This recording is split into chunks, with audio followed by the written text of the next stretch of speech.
রাসূলুল্লাহ সাল্লাল্লাহু আলাইহি ওয়াসাল্লাম বলেন, ইন্না শাইতানা ইয়াজরি মাজরাদ দাম, শয়তান মানুষের রক্তনালীর মধ্যে দিয়ে চলাচল করে। এই জন্য সিয়াম শয়তানের বিরুদ্ধে যুদ্ধ। ইবনুল কাইয়িম রাহিমাহুল্লাহ বলেন, মানুষ যখন না খেয়ে থাকে তখন তার রক্তনালী, কোষ এগুলো সংকুচিত হয়ে আসে এবং শরীরের মধ্যে শয়তানের প্রবেশ নিয়ন্ত্রিত হয়। আর যখন মানুষ পেট পূর্ণ করে খাবার খায় এবং অতিরিক্ত ঘুমায়, তখন ওই শরীরের মধ্যে শয়তানের প্রবেশ অত্যন্ত সহজ হয়। তাহলে যখন মানুষ সিয়াম থাকবে, না খেয়ে থাকবে, তখন বাই ডিফল্ট শয়তানের জন্য শরীরে প্রবেশ করা কঠিন হবে। তাহলে আমরা দেখছি শয়তানকে আল্লাহ সুবহানাহু ওয়া তাআলা দুটো আমাদের চাইতে অতিরিক্ত, মাত্রাতিরিক্ত শক্তি দিয়েছে। একটি সরাসরি আমাদের অন্তরে মেসেজ দেওয়া, দুই আমাদের রক্তে রক্তে এবং শরীরে চলার শক্তি। এর বিপরীতে তাহলে মানুষ কি করবে? এর বিপরীতে মানুষের জন্য শক্তি আল্লাহ দেননি, অফার দিয়েছেন। মানুষকে আল্লাহ সুবহানাহু ওয়া তাআলা ওই রকমের সীমাহীন কোনো শক্তি দেননি। মানুষের সবচেয়ে বড় শক্তির জায়গা হচ্ছে মানুষের জ্ঞান আর অফার। জ্ঞানটা কারা নিয়ে আসবে? আল্লাহর পক্ষ থেকে তার নবী রাসূলেরা নিয়ে আসবে, কিতাবের মাধ্যমে নিয়ে আসবে। আল্লাহ নিজে সূরা বাকারায় বলছে যে এই ফিতনা এবং এই ফাসাদ, শয়তানের এই ভয়ঙ্কর ষড়যন্ত্র থেকে তোমাদেরকে বাঁচানোর জন্য আমি নবী রাসূল পাঠাবো।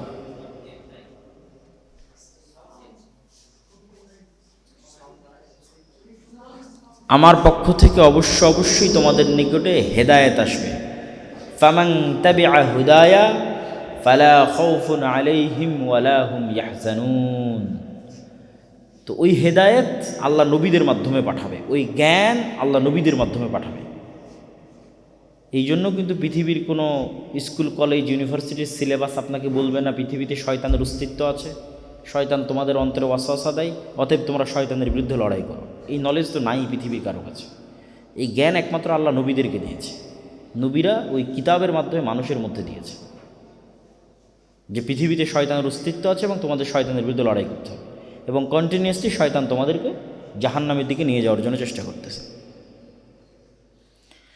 তো শয়তান মানুষকে যতগুলো কাজে প্রলুব্ধ করে, উৎসাহিত করে, আপনাদের এই বিখ্যাত হাদিস জানা থাকার কথা, ইবলিস যখন সমুদ্রের উপর তার সিংহাসন বসায় এবং শয়তানেরা যখন দৈনিক কারগুজারি, দৈনিক অ্যাক্টিভিটিস সাবমিট করে যে আমরা আজকে সারাদিনে এই করেছি, তখন সবচেয়ে বেশি শয়তান খুশি হয় যদি স্বামী এবং স্ত্রীর মধ্যে গণ্ডগোল লাগিয়ে তালাক করিয়ে দিতে পারে। সহিহ হাদিস। তাহলে বোঝা যাচ্ছে শয়তান পৃথিবীতে ফাসাদ তৈরি করাকে সবচেয়ে পছন্দ করে।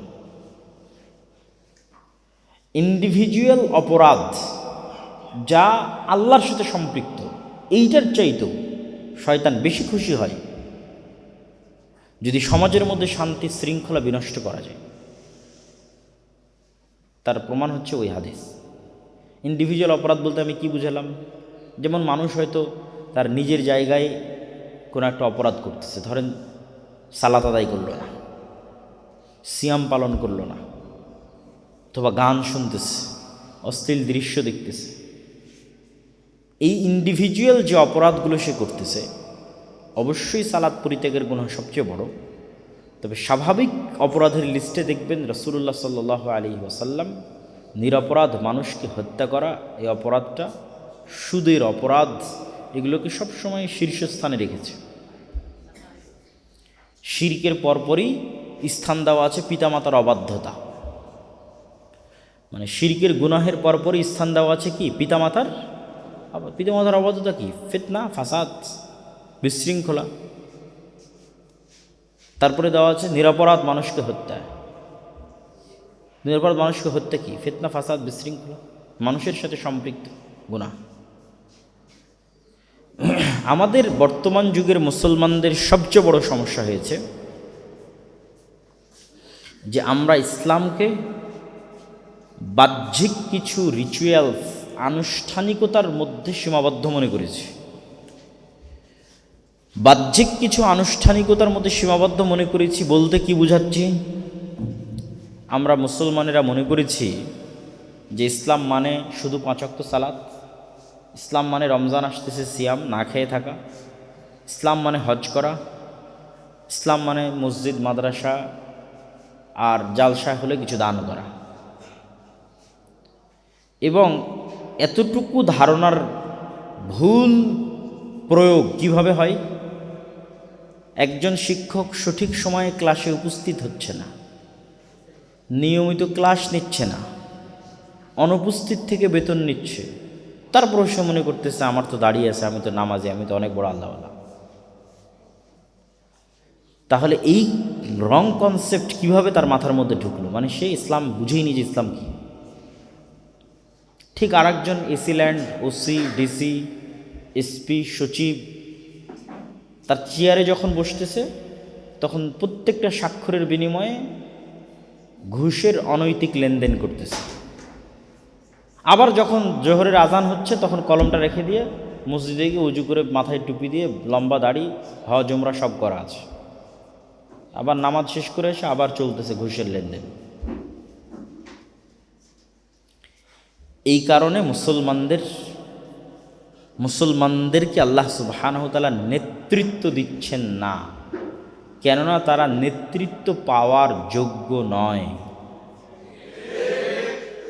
তো নেতৃত্ব পাওয়ার যোগ্য হলে তো আল্লাহ সুবহানাহু ওয়া তাআলা নেতৃত্ব দিবেন। আপনি চাচ্ছেন বাংলাদেশ নয়, পুরো পৃথিবী আপনার অধীনস্থ থাক, কথার কথা, এবং সেটি ইসলামের নামে। এমনি চাইলে সমস্যা ছিল না, এমনি চাইলে যে যার মতো পাচ্ছে সে তো করছে না, আপনি চাচ্ছেন ইসলামের নামে। তো সেক্ষেত্রে আপনাকে মনে রাখতে হবে ইসলামের বেসিক কনসেপ্টটা কি। ইসলামের বেসিক কনসেপ্ট এটাই যে ইসলাম পৃথিবীতে ন্যায় প্রতিষ্ঠা করতে চায়, অন্যায় এবং জুলমকে পৃথিবী থেকে দূর করতে চায়। এই জন্য ইসলাম ইটসেলফ জাস্টিস, এবং ইসলামের বাইরে যা আছে অবশ্যই ইনজাস্টিস। আপনি আরও পড়াশোনা করেন, আমি নিজেও পড়তেছি, ডেমোক্রেসি কেন ইনজাস্টিস আপনি পড়লেই পাবেন। সমাজতন্ত্র কেন ইনজাস্টিস পড়লেই পাবেন। রাজতন্ত্র বা স্বৈরতন্ত্র কেন ইনজাস্টিস পড়লেই পাবেন। আর একমাত্র জাস্টিস যা দেশের একদম নিম্ন স্তরের জনগণ থেকে শুরু করে সর্বোচ্চ স্তরের জনগণের কোনো ধরনের জুলমের শিকার হবে না, এইটা দিতে পারবে একমাত্র ইসলাম।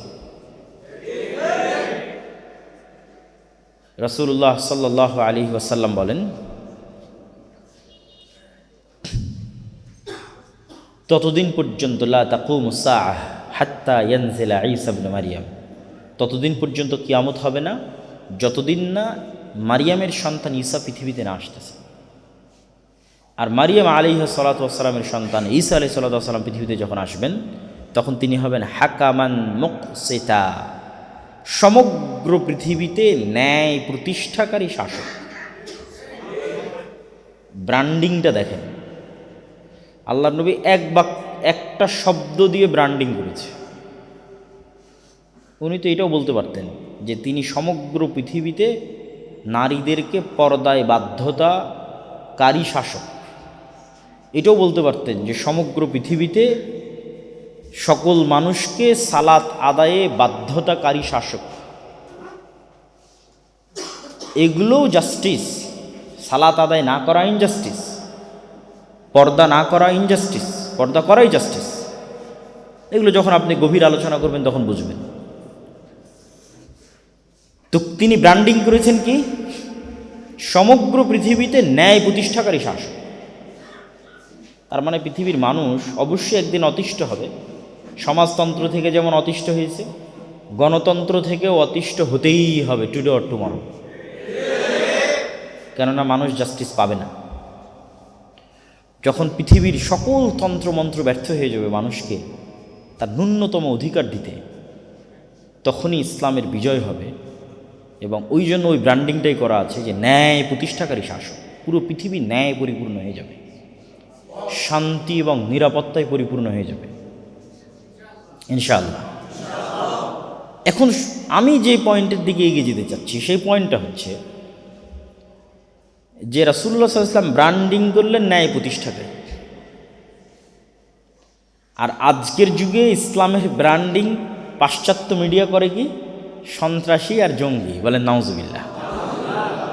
আর আল্লাহর নবী ব্র্যান্ডিং করলেন কি ন্যায় প্রতিষ্ঠাকারী, এবং ওই চিত্রটাই তুলে ধরা হয়। দেখো মেয়েদের পড়াশোনা বন্ধ করে দেওয়া হয়েছে, এই দেখো ওখানে বিশাল বেত্রাঘাত হচ্ছে, অমুক হচ্ছে তমুক হচ্ছে, এগুলো সব হচ্ছে ইনজাস্টিস। মানে এই চিত্রগুলো তুলে ধরে দেখানো হয় যে ইসলাম এরকম ভয়াবহ ভয়ঙ্কর। আল্লাহর নবী কি দেখাচ্ছেন? আল্লাহর নবী দেখাচ্ছেন যে তোমাদেরকে যেটা দেখানো হচ্ছে এর চেয়ে তো ভয়ঙ্কর জুলুম পৃথিবীতে ডেমোক্রেসির নামে, সেকুলারিজমের নামে, লিবারালিজমের নামে চলতেছে। ওই জুলুম থেকে পরিত্রাণ দিবে মানুষকে ইসলাম। এখন আমি যে পয়েন্টের দিকে আরও এখনও যাইনি, যেটার দিকে যেতে চাচ্ছি সেটা হচ্ছে যে ইসলামের মূল ব্র্যান্ডিং যখন ন্যায় প্রতিষ্ঠা, তখন মুসলমান যদি নিজেই তার ব্যক্তিগত, তার সমাজ, তার রাষ্ট্র, তার ফ্যামিলি এই জায়গাগুলোতে ন্যায় প্রতিষ্ঠায় ব্যর্থ হয়, তাহলে আল্লাহ কি তাকে যোগ্য মনে করবেন যে সে দেশে ন্যায় প্রতিষ্ঠা করতে পারবে? কখনোই আল্লাহ মনে করবেন না। ফলত আল্লাহর দৃষ্টিতে সে কখনো ইসলামের নামে দায়িত্ব পাওয়ার যোগ্য নয়। আর অন্য যে কোনো কিছুর নামে দায়িত্ব পাওয়ার যোগ্য হতে পারে, ইসলামের নামে দায়িত্ব পাওয়ার যোগ্য নয়। কেন? সে এখনই অলরেডি তার ব্যক্তিগত জীবনে ন্যায় প্রতিষ্ঠায় ব্যর্থ হয়েছে, সে এখনই অলরেডি তার পরিবারের ন্যায় প্রতিষ্ঠায় ব্যর্থ হয়েছে। তাহলে তাকে দিয়ে কখনোই রাষ্ট্রের ন্যায় প্রতিষ্ঠা সম্ভব না। প্র্যাকটিক্যাল লাইফের এক্সাম্পলে আসেন, উদাহরণে আসেন। আমাদের গাইবান্ধা অঞ্চলে যৌতুকের ভিত্তিতে বিবাহের প্রচলন আছে না নাই? গাইবান্ধা অঞ্চলে পিতার সম্পত্তিতে কন্যাকে ছলে বলে কৌশলে বঞ্চিত করা অথবা অবমূল্যায়িত করা অথবা তাকে ক্ষতিগ্রস্ত করার প্রবণতা আছে না নাই? উত্তর অঞ্চলে বেশি আছে, রাজশাহী এবং চাঁপাইনবাবগঞ্জের চাইতে উত্তর অঞ্চলে বেশি আছে। এখন একটা মানুষ যে যৌতুকের ভিত্তিতে বিবাহ করছে, সে ইসলামের দৃষ্টিতে জাস্টিস করছে না ইনজাস্টিস করছে? ইনজাস্টিস, অন্যায় করতেছে, আর এক মানুষের প্রতি অত্যাচার করতেছে, জুলুম করতেছে। ঠিক একজন ব্যক্তি তার বোনকে তার পিতার সম্পত্তিতে ন্যায়ের সাথে ভাগ দিচ্ছে না। গাইবান্ধা শহরেরটা সে নিয়েছে, যমুনার চরেরটা বোনকে দিয়েছে। করে না? করে না? করে। তাহলে আল্লাহ সুবহানাহু ওয়া তাআলা জানেন যে এই ব্যক্তিকে যদি ইসলামের নামে রাষ্ট্র ক্ষমতা দেওয়া হয়, তাহলে গত 16 বছর যা দুর্নীতি হয়েছে তার চেয়ে বেশি দুর্নীতি করবে।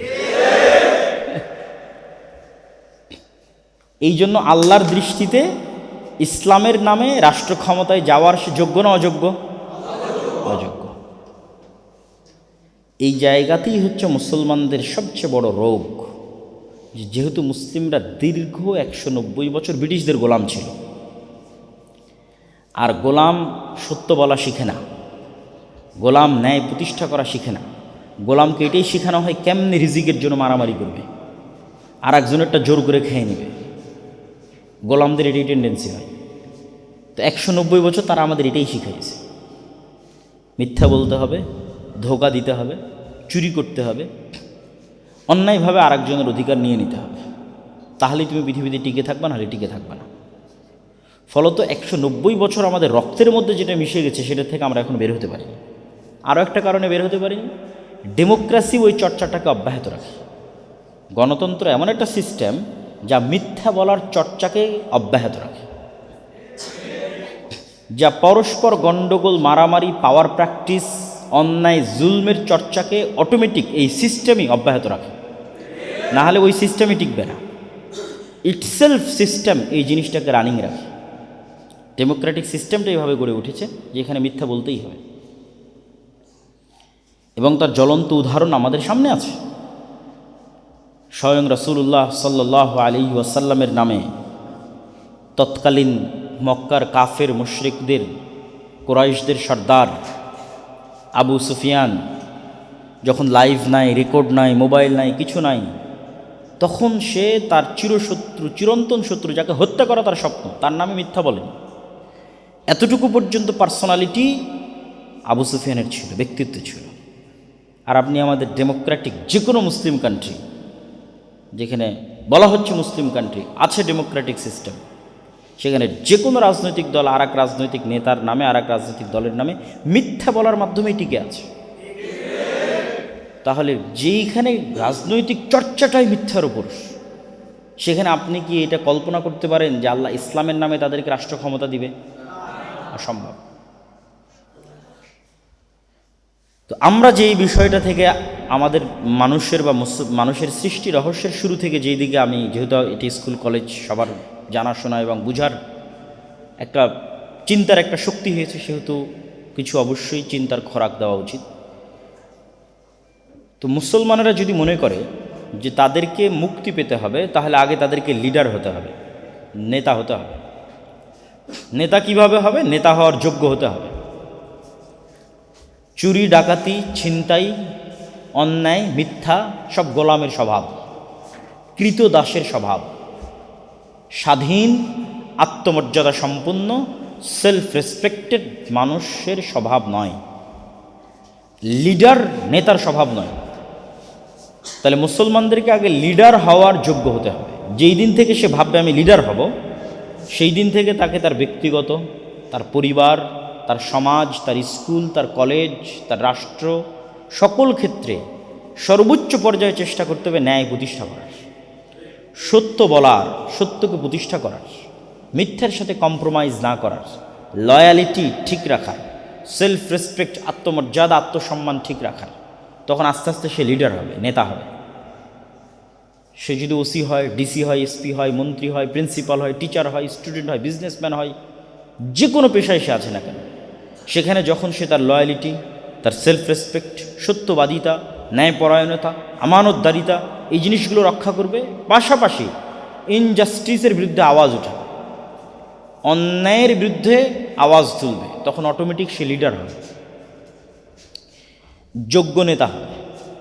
কিসের যোগ্য নেতা হবে? ন্যায় প্রতিষ্ঠার জন্য যোগ্য নেতা হবে। আর যখন ন্যায় প্রতিষ্ঠার জন্য যোগ্য নেতা হবে, তখন সে ইসলামের দৃষ্টিতে, আল্লাহর দৃষ্টিতে রাষ্ট্রনেতা হওয়ার যোগ্য না? যোগ্য না? যোগ্য।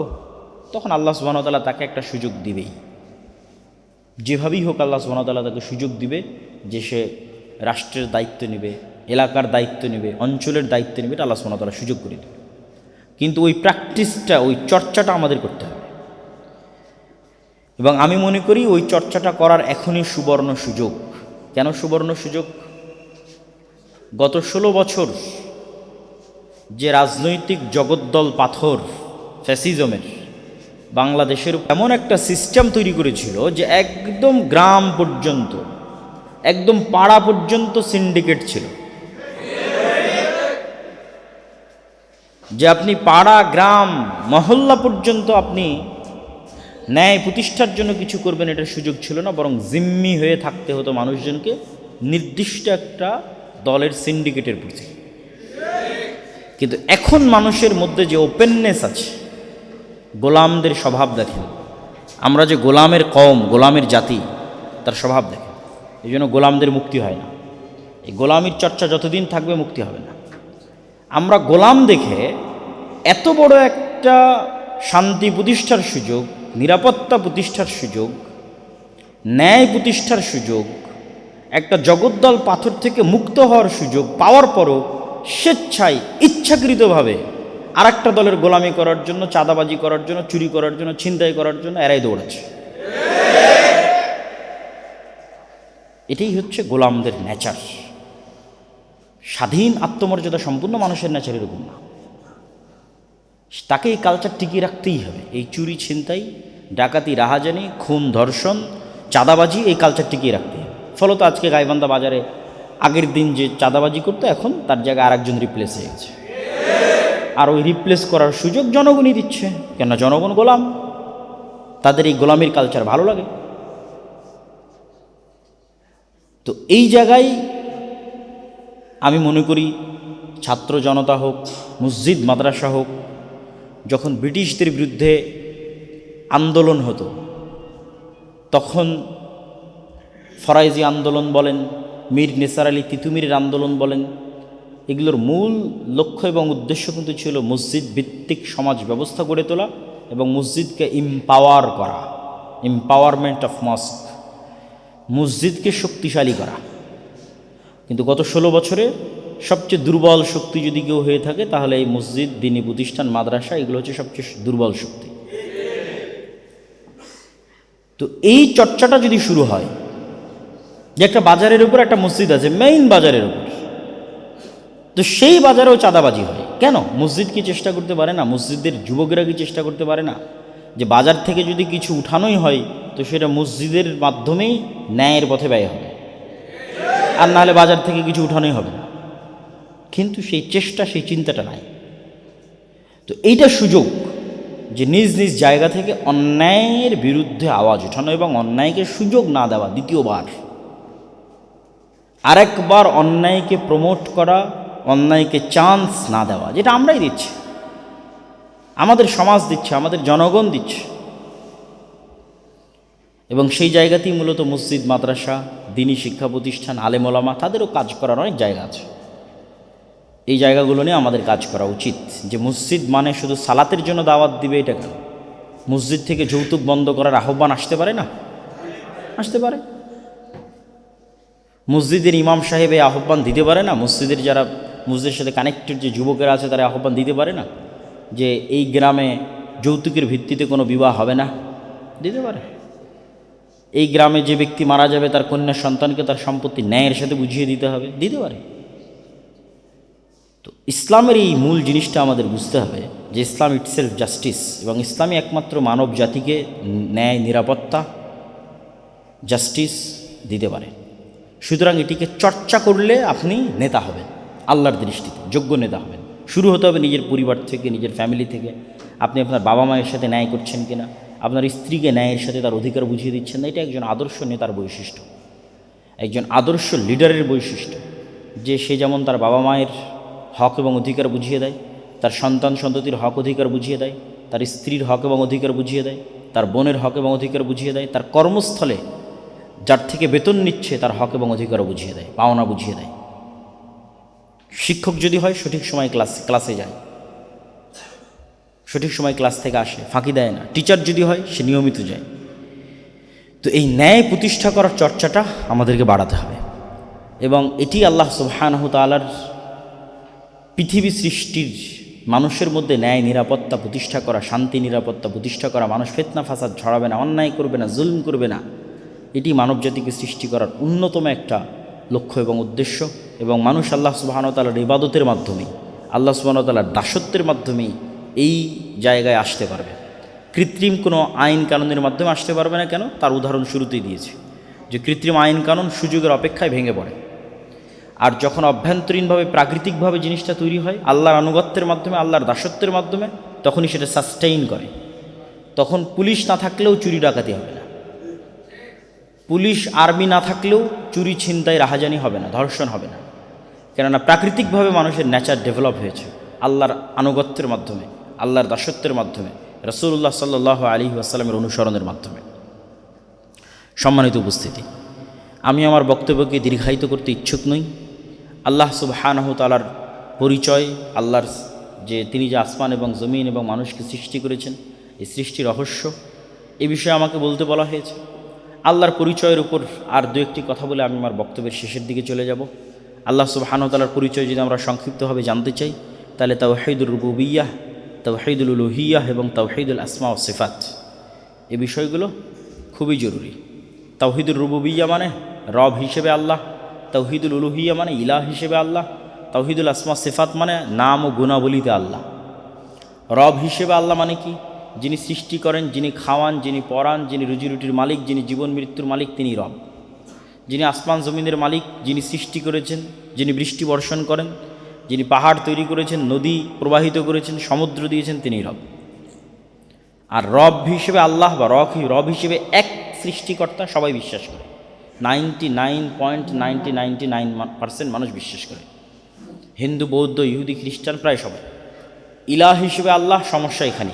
শয়তান মানুষকে ভয় দেখায়, তুমি অতি নগণ্য সৃষ্টিজীব, অনেক গুনাহ করেছ, তুমি একা একাই আল্লাহর সাথে কথা বলতে পারবে না, হয় কোনো মূর্তির মা কালী, মা দুর্গার হেল্প লাগবে, না হয় ঈসা আলাইহিস সালাম তাদের ভাষায় মা মেরি এবং যিশু খ্রিস্ট জেসাস তার সহযোগিতা লাগবে, অথবা মুসলমানদের ভাষায় অমুক কবর, অমুক মাজার, অমুক বাবা, অমুক পীর তার ওসিলা লাগবে। সবগুলো রিলিজিয়ন এই জায়গায় কমন, মানুষকে ভয় দেখাতে। কিভাবে মানুষকে ভয় দেখিয়ে তাদের পকেট খালি করা যায়, এটা বিজনেস। আর সব নবী রাসূল এই বিজনেসে আঘাত করার জন্য এসেছে যে তুমি আল্লাহর যত নিকৃষ্ট সৃষ্টি যে হও, যত নিকৃষ্ট, পৃথিবীর এমন কোনো পাপ নাই যা করেনি। কি পাপ থাকতে পারে পৃথিবীতে যা সে করে? শত শত মানুষকে হত্যা করেছে, অপরাধ করেছে, চুরি করেছে, ডাকাতি করেছে, যা পৃথিবীতে অপরাধ আছে সব সংগঠিত করেছে। তারপরেও সে এখনও কার বান্দা? আল্লাহর বান্দা। এবং তার সৃষ্টিকর্তাকে এই রিলেশন, এই কানেকশন কখনো বিচ্ছিন্ন হয়? কোনো অপরাধে কখনো বিচ্ছিন্ন হয় না। ফলত সে যত নিকৃষ্ট মানুষ হোক না কেন, সে যদি ডাকে আল্লাহ শুনবে না? শুনবে না? শুনবে। এটা হলো তাওহিদুল উলুহিয়া বা ইলাহ হিসেবে আল্লাহর একদম সহজ সংজ্ঞা, যে তোমার যে কোনো প্রয়োজনে, যে কোনো বিপদে, যে কোনো পরিস্থিতিতে, যত বড় অপরাধী হও না কেন, তুমি যত বড় গুনাহগার হও না কেন, সকল পরিস্থিতিতে, সকল অবস্থায় তোমার কথা শোনার জন্য কে প্রস্তুত আছে? আল্লাহ। অতএব এদিকে ওদিকে যাওয়ার দরকার নেই, অন্য কারো কাছে, অন্য কারো দুয়ারে নিজের দস্তক দেওয়ার প্রয়োজন নাই। না পীর বাবা, না উলিয়া উলিয়া, না মূর্তি, না মা মেরি, না জেসাস, কারো কাছে যাওয়ার দরকার নেই। সোজা কার কাছে হাত উঠাবা? এটা হলো ইলাহ হিসেবে আল্লাহ। সোজা কার সামনে মাথা নত হবে?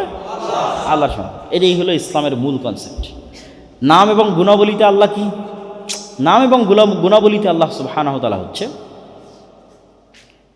আল্লাহ সুবহানাহু ওয়া তাআলার নামের মতো কারো নাম নাই, আল্লাহ সুবহানাহু ওয়া তাআলার গুণের মতো কারো গুণ নাই। এবং যখনই মানুষ আল্লাহর নাম এবং আল্লাহর গুণের মতো গুণ কারো ক্ষেত্রে কল্পনা করবে, তখনই এটা ওয়ান কাইন্ড অফ শিরক হবে। তো আল্লাহ সুবহানাহু ওয়া তাআলার দুই একটা গুণও যদি মানুষ তুলনামূলক পর্যালোচনা করে, তাহলে সে ফিল করতে পারবে যে আল্লাহ সুবহানাহু ওয়া তাআলার গুণগুলো কেমন। যেমন আল্লাহ সুবহানাহু ওয়া তাআলা আলিম, জ্ঞানী, মানুষও জ্ঞানী। তো মানুষের জ্ঞান কতটা লিমিটেড, আল্লাহ সুবহানাহু ওয়া তাআলার জ্ঞান কতটা আনলিমিটেড। মানুষও দেখে, আল্লাহও দেখে। মানুষের দৃষ্টিশক্তি লিমিটেড, একটা নির্দিষ্ট সীমার পর আর দেখতে পায় না, নির্দিষ্ট বয়সের পরে দেখতে পায় না। আল্লাহ সুবহানাহু ওয়া তাআলার যে দৃষ্টিশক্তি, তিনি যে দেখেন, সেটি লিমিটেড নয়। মানুষ শোনে, মানুষের শ্রবণ শক্তি লিমিটেড।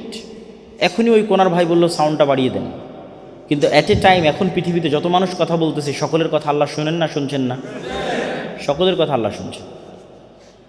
তো ঠিক তেমনি আরও অসংখ্য গুণাবলী আছে যেগুলোতে আপনি আল্লাহর সাথে, আল্লাহর যে গুণগুলো একমাত্র তার জন্য একক, কারোর সাথে তুলনাযোগ্য নয়, তা বুঝতে পারবেন। যেমন আল্লাহ বলেছেন লতিফুম বিদায়াতি সুদূর, মানুষ অন্তরে যা কল্পনা করে, অন্তরে যা ফিল করে, পৃথিবীর আর সেকেন্ড কোনো টেকনোলজি নাই যেটা হুবহু এটা ফিল করতে পারবে, কপি করতে পারবে। আপনার বাবা মারা গেছে, হুবহু যেই কষ্টটা আপনি পাচ্ছেন, ঠিক সেই কষ্টটা কি আপনার বউ পাচ্ছে? কথা বলেন না যে পাচ্ছে? এইটা কপি হয় না। আপনার ওয়াইফ মারা গেছে, আপনার নিজের সন্তান মারা গেছে। কয়েকদিন আগে আমার ছোট ভাই আব্দুর রহিমের মেয়ে মারা গেল, তো সে যে কষ্টটা ফিল করতেছে, ওইটাকে আমি কপি করতে পারবো? আমি তার এক মায়ের পেটের আপন রক্তের ভাই, বাট ইট ইজ ইম্পসিবল যে আমি তার ফিলিংসটা কপি করতে পারবো। তাহলে ওর ফিলিংসটা আসলে কি, এটা একমাত্র কে জানতে পারে? হুবহু ওইভাবেই জানতে পারে হচ্ছে আল্লাহ সুবহানাহু ওয়া তাআলা। এটা হলো লাতিফুম বিদায়াতি সুদূর। এই জন্য আপনি আরেকজন মানুষের সামনে আপনাকে কান্নাকাটি করে আপনার ফিলিংসটা বুঝাইতে হয়। ভাই আমি, যেমন আসার সময় আপনাদের এখানে একজন জড়ায় ধরতেছিল দোয়া করার জন্য, আর সে যতই চেষ্টা করুক তার ফিলিংসকে আমি বুঝতে পারবো, কিন্তু তার মনের কষ্টটা কে হুবহু অনুভব করতে পারবে? তাহলে তার কার কাছে চাওয়া উচিত? এই জিনিসটাই তো মানুষ বুঝে না। এই জিনিসটা না বোঝার কারণে দেশে মানুষের দরজায় দরজায় ঘুরে বেড়ায়, ওসিডিসি, এসপি, মন্ত্রী, টিচার, বন্ধু বান্ধব, কিন্তু তাকে তো কিছু বুঝাইতে পারে না তার কষ্টটা, কিন্তু তার কষ্টটা হুবহু আল্লাহ সুবহানাহু ওয়া তাআলা অনুভব করতে পারে। তাহলে আল্লাহ তো তার সবচেয়ে ক্লোজ ফ্রেন্ড হচ্ছে, সবচেয়ে নিকটের বন্ধু হচ্ছে। এরকম আল্লাহ সুবহানাহু ওয়া তাআলার অসংখ্য গুণ আছে। আল্লাহ সুবহানাহু ওয়া তাআলা সামাদ। সামাদ মানে কি? সামাদ মানে হচ্ছে আল্লাহ সুবহানাহু ওয়া তাআলা কোনো কিছুর মুখাপেক্ষী নন, শুধু একটা অর্থ নয়, আর একটা অর্থ কি? আর একটা অর্থ হচ্ছে আল্লাহ ব্যতীত বাকি সকল কিছু অবশ্যই মুখাপেক্ষী। সামাদের মধ্যে অ্যাট এ টাইম দুইটা অর্থ আছে। এক, আল্লাহ তো কোনো কিছুর মুখাপেক্ষী নন, বাট আল্লাহ ব্যতীত আর যা কিছু আছে সব কিছু মুখাপেক্ষী না? মুখাপেক্ষী না? সব কিছু মুখাপেক্ষী। লাম ইয়ালিদ ওয়ালাম ইউলাদ ওয়ালাম ইয়াকুল লাহু কুফুয়ান আহাদ। মানুষ ঘুমের মুখাপেক্ষী, খাবারের মুখাপেক্ষী, সন্তানের মুখাপেক্ষী, স্ত্রীর মুখাপেক্ষী, সকলের মুখাপেক্ষী। সে যত বড় পীর হোক, অলিয়া উলিয়া হোক, মা কালী, মা দুর্গা যা হোক, আর ঈসা আলাইহিস সালাম হোক, আর মারিয়াম আলাইহিস সালাম, সব মুখাপেক্ষী। একমাত্র অমুখাপেক্ষীকে আল্লাহ সুবহানাহু ওয়া তাআলা। তো আল্লাহ সুবহানাহু ওয়া তাআলার গুণগুলো যখন আপনি জানবেন, তখন আপনি রুবুবিয়্যত এবং উলুহিয়তের জ্ঞান আরও পরিপূর্ণ হবে। রব হিসেবে আল্লাহ কে, এটা পরিপূর্ণ হবে। ইলাহ হিসেবে যে একমাত্র আল্লাহকেই মানতে হবে, আল্লাহর কাছে ফুল সাবমিশন হতে হবে, ফুল আত্মসমর্পণ হতে হবে। এটার নামই মুসলিম।